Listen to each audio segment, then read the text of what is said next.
এদেশের খেলাফত দখল করতে হবে নির্বাচনের মাধ্যমে। আমরা যদি সংসদে যেতে পারি তাহলেই এদেশে কোরআন এবং হাদিস এর আইন চালু করতে পারবো। এই আকীদা ঠিক নয়। যদি তাই হতো তাহলে ফেরাউন মারা গেল, সংসদ খালি হলো। ফেরাউন ডুবে গেল, সংসদ খালি হলো। মুসা আলাইহিস সালাম ওই সংসদে বসে দেশবাসীকে বলবেন আল্লাহ একজন। তা না করে মুসা আলাইহিস সালাম নদীর অপর পাড়ে গিয়ে বালুর চরে চরে ঘুরে বেড়াচ্ছেন। ফেরাউন ডুবে গেল, সংসদ বিরান পড়ে থেকে গেল। আকীদার পরিবর্তন ছাড়া কোরআন হাদিসের হুকুম চালু করা যায় না। আদর্শের পরিবর্তন ছাড়া কোরআন হাদিসের হুকুম চালু করা যায় না।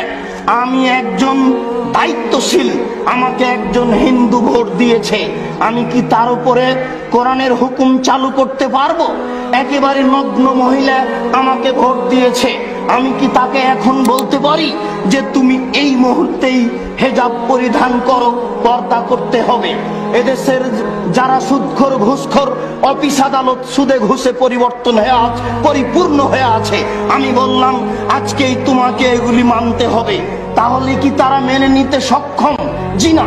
যতক্ষণ পর্যন্ত তার আকীদা পরিবর্তন না করতে পেরেছি, তাকে বুঝাতে না পেরেছি